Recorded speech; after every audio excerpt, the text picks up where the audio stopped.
안녕하세요. 반갑습니다. 행복나눔TV 정재성입니다. 오늘은 수맥탐사 사례 중 하나를 소개해 드릴까 합니다. 이분은 밤에 잠을 자다가 숨이 막혀서 119에 여러 차례 실려간 분이십니다. 그 사연을 함께 알아보면서 시간을 갖도록 하겠습니다. 먼저 전화를 주셔서 그 아버님의 산소를 방문하게 되었습니다. 아버님의 산소는 이렇게 뒤에 산이 있고 좌청룡 500호가 이렇게 갖춰진 지형이었습니다. 주산에서 이렇게 내려와서 야트막한 밭이 있었습니다.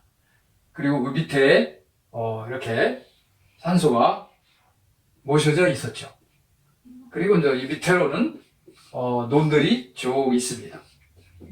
이렇게 논들이 있고 또 이렇게 산에서 내려오는 물이 감싸고 내려가고 소위 이제 풍수적으로 말씀드리자면 이와 같이 뒤에는 산이 있고 앞에는 물이 있는 것을 배산임수라 합니다. 뒤에서 받쳐주고 이렇게 맥이 내려와서 산소를 지나서 이렇게 논으로 지나가는 것이죠. 그 다음에 물이 이렇게 감싸줌으로 인해서 물은 또 재물의 비유를 합니다. 그래서 물이 감싸주면 재물도 풍족하다, 이렇게 여기는 것입니다. 또 좌청룡이라 하면 왼쪽을 말하는데, 위에서 봤을 때 이렇게 왼쪽을 말하는데, 왼쪽은 대개 아버지 또는 뭐 아들, 손자, 이렇게 남자 쪽에 어떤 기륭화복이나 이런 거를 많이 논하게 됩니다. 그리고 우백호는 이와 같이 위에서 봤을 때 오른쪽에 산의 형세를 가지고 논하는데, 이 산을 보고 다른 외분을 두시겠습니다, 또는 잘 되시겠습니다, 아니면 뭐 평탄하겠습니다, 좋겠습니다, 뭐 이런 말을 하게 됩니다. 100% 거기에 딱 맞지는 않는다 하더라도 수천 년 동안 내려온 학문이기 때문에 근거가 있는 이야기입니다. 풍수지리는 미신이 아니고 과학적으로 하나씩 밝혀지고 있으며 자연과학이라 할 수 있습니다. 이와 같이 이제 산소를 정밀하게 점검을 해본 결과 산소에는 아무 이상이 없었습니다. 수맥도 없고 풍수적으로도 그렇게 해가 될 만한 일이 없었습니다. 또 제가 그 모셔져 있는 아버님께 제 방식대로 불편하신지 편안하신지 여쭤봤습니다. 그랬더니 아주 편안하시다고 그렇게 하셨습니다. 그래서 이제 집으로 이동해서 집을 보게 되었죠. 집은 도심 속에 자리 잡고 있기 때문에 이렇게 산이나 들처럼 뚜렷하게 보기는 어려운 점이 있지만 전체적인 지형 지세를 보면 여기가 괜찮은 곳이다, 아니면은 풍수지리적으로 좋지 않은 곳이다, 그런 거를 또 우리가 알 수가 있습니다. 집들이 쭉 있고 그분의 집이 이렇게 있었는데 이쪽에 개울이 이렇게 있으면서 이 개울이 쭉 이렇게 감싸고 돌아가고 이쪽에 이제 도로도 있고 도심이니까 이렇게 양쪽으로 이제 집들이 많이 있습니다.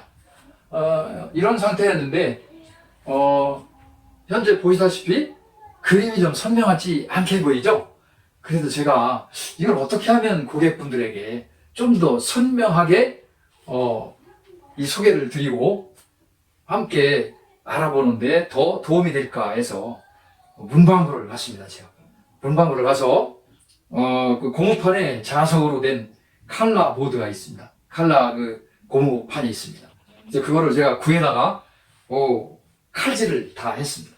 칼질을 해서 여기다가 선명한 그 평면도를 가지고 여러분들께 소개해 올리고자 합니다. 자, 여기 나와 있는 그림은 아담한 단독주택입니다. 이 집에서 생활한 지는 약 8개월 정도가 되었습니다. 그리고 젊은 내외분과 5살짜리 아들이 하나 있습니다. 이 고객분께서 저에게 연락 주신 거는 이 집으로 이사 와서 살면서 이해하기 어려운 여러 가지 일들이 발생이 돼서 전문가를 5분을 초빙해서 집을 봤다고 합니다. 그렇지만 5분의 공통된 의견은 아버님 산소가 안 좋아서 이장을 해야 된다고 말씀을 하셨다고 합니다. 그렇지만 이 젊은 사장님께서는 그 말이 잘 납득이 안 돼서 한 군데만 더 연락해서 봐야 되겠다. 인터넷을 들어가서 검색을 하시다가 제 사이트를 보시고 연락을 주셨다고 합니다. 정신을 가다듬고 내부직을 면밀하게 점검하는 사이에 수맥이 하나 있었습니다. 그렇지만 잠자리하고는 전혀 영향이 없는 수맥이었습니다. 또 이쪽에는 장롱이 있고 이쪽에는 사람은 자지 않고 옷을 이쪽에 보관하고 또 다른 물건들을 이쪽에다가 정리를 잘 해놓은 상태였습니다. 방 겸 창고 겸으로 사용되고 있었죠. 그런데 한 가지 문제가 된 것은 여기가 테레비를 놓고 테레비를 보는 곳입니다. 이쪽은 주방이고요. 이쪽 구석에는 주방. 그 다음에 이제 여기가 화장실 겸 세탁실로 쓰고 있는데 출입문은 이쪽이 되고요. 그런데 여기 거실에 약간 화장실 가까운 쪽으로 무덤이 하나 있었습니다. 제가 정신을 가다듬고 점검을 해보니까 50대 중반으로 추정되는 남자 무덤이었습니다. 다 점검을 하고 난 다음에 테이블에 앉아서 차를 마시면서 제가 상황 설명에 들어갔습니다. 첫째, 풍수적으로는 별다른 문제가 없습니다. 또 수맥이 하나 있지만 잠자리와는 전혀 관계가 없습니다. 단지 중요한 문제가 하나 있는데 약간 무서운 얘기인데 제가 말씀을 드려도 되겠습니까? 라고 양해를 구했습니다. 그랬더니 그 젊은 사장님께서는 예, 있는 대로 솔직하게 저한테 모두 말씀해 주세요 하는 겁니다. 젊은 사장님이 그렇게 말씀을 하시니까 저도 말씀을 드리기가 훨씬 마음이 가벼워진 것이죠. 그래서 제가 사실은 여기에 50대 중반으로 추정되는 무덤이 있습니다. 그랬더니 젊은 사장님이 크게 놀라는 기색은 없으시고 마치 제가 어떤 얘기를 해주시기를 기다렸다는 듯이 그 이후부터 솔솔솔 말씀을 다 하시는 거예요. 그래서 겪은 얘기를 다 하시는 거예요. 뭐라고 말씀드리냐? 처음에는 이사해서 아주 편안하게 잘 생활을 하셨다고 합니다. 그러나 얼마 지나지 않아서 텔레비를 보시다가 여기서 잠이 들곤 했는데 한밤중에 자는데 누군지는 알 수 없지만 자기 목을 막 누른다는 것입니다. 눌러서 숨이 막혀가지고 칵칵칵 하고 버둥대고 하시다가 부인께서 나와서 급히 119에 연락해가지고 몇 차례 실려갔다고 합니다. 그래서 응급처치를 받고 또 어떤 때는 텔레비를 보시다가 여기서 잠이 들었는데 아침에 눈을 뜨고 일어나려고 하면 온 관절이 꼭 나무떼기처럼 굳어가지고 움직여지질 않는답니다. 그러면 사모님한테 소리를 질러서 사모님이 나오시면 온 관절을 팔목 또 이 무릎, 발끝까지 이렇게 다 2, 30분 동안 주물러 주시면 그때서 관절이 움직여져가지고 자리에서 일어났답니다. 이런 일이 이제 자주 일어나다 보니까 상당히 고통스러운 나날을 보내고 계셨던 것이죠. 그런데 아까 말씀드린 대로 5명의 전문가를 모셔다 봤는데 산소탄만하고 이 말씀은 어느 누구도 하질 않았던 것이죠.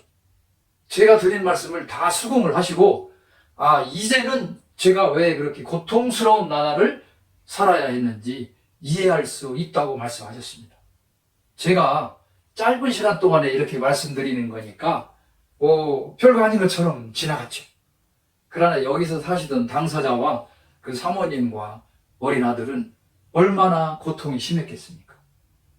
또 내가 무슨 병이 있어서 그런지 병원에도 가보시고 또 유명한 점집에도 가서 알아보시고 그러나 명확한 답을 찾을 수 없었던 것이죠.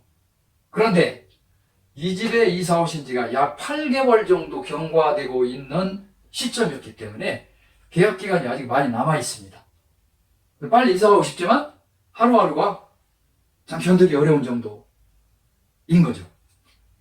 방법을 3가지를 말씀드렸습니다. 첫째는 이분 때 가장 좋은 방법은 이분을 양집하러 좋은 장소에 이장을 해드리면 오히려 복을 받을 수가 있는데 내 집이 아니기 때문에 할 수가 없는 상황이죠. 그렇다고 이 집에 무덤이 있어서 못 살겠습니다. 저 빨리 나가게 해주세요 라고도 말씀드릴 수 없는 상황이죠. 이해를 안 하실 거니까요. 두 번째가 빨리 이사 가는 건데 그것도 현실적으로는 하루 이틀 내는 이루어질 수 없는 일이죠. 세 번째는 이사 가기 전까지 이분을 인정해 드리는 거예요. 함께 사시는 거예요. 왜? 원래부터 이분이 주인이었어요. 사실은. 그런데 이 땅 주인도 모르시고 그 위에 집을 짓고 또 내가 살지 않더라도 전세를 주신 거예요. 그러니까 아무 내용도 모르고 잘못도 없는 들어와서 사시는 사장님이 고통을 당하셨던 겁니다. 그런데 이 영혼의 입장에서는, 주인공의 입장에서는 왜 이렇게 했습니까? 나는 이 집에서 옛날부터 살아갔다. 터줏대감이다. 내가 주인이다.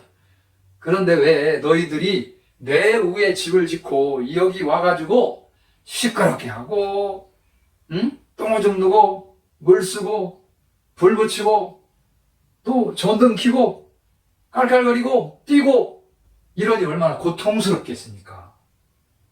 우리 산 사람도 그렇죠, 그죠? 제가 이게 제 집인데 제가 어디 출장을 갔다 왔어요. 근데 전혀 모르는 사람이 여기 와서 살면서 이게 내 집이라고 한다면 얼마나 황당하고 기가 찰 노릇이겠습니까?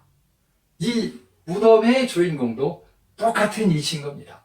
단지 산 사람에게 뭔가 전달을 해야 되는데, 불편하다고 전달을 해야 되는데 돌아가신 분과 산 사람과 대화가 통하지 않을 뿐인 거예요.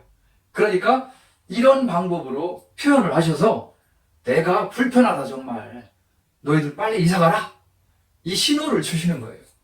저한테 연락을 주셔서 또 다행스럽게 제가 이런 말씀을 드릴 수 있어서 그분들도 이제 고통으로부터 벗어나시고 저도 작은 지식이나마 또 작은 기능이나마 이분들께 이렇게 말씀을 해드린 거에 대해서 저도 감사하고 또 저도 그분들이 편안하게 살으시면 저도 행복함을 또 느낍니다. 첫째는 그 당사자분들이 행복하시고 두 번째는 이 무덤의 주인공도 좀 편안해지셔야 되겠고 저도 이런 기회를 주셔서 감사하고 자, 제가 이렇게 한 사례를 소개해 드렸습니다만 짧은 시간을 통해서 모든 것을 다 전달하는 데는 한계가 있고 또 표현력도 많이 부족하다고 생각을 합니다. 그리고 제가 이렇게 활동을 하다 보면 도시가 됐든 시골, 농촌이 됐든 이렇게 고통받는 사람들이 의외로 많이 있습니다. 전원주택을 가본 경우도 있고 또 주택을 가본 경우도 있고 사무실을 가본 경우도 있고 또 공장, 사업장 여러 군데를 경험했습니다. 이와 같이 우리가 이해하지 못할 일도 많이 일어나고 있습니다. 자, 오늘은 사례를 통해서 간략하게 말씀드렸습니다. 다음 기회에 또 이어서 사례를 소개해 드리도록 하겠습니다. 자, 여러분들 늘 건강하시고 행복한 생활이 되시길 바라겠습니다. 예, 감사했습니다.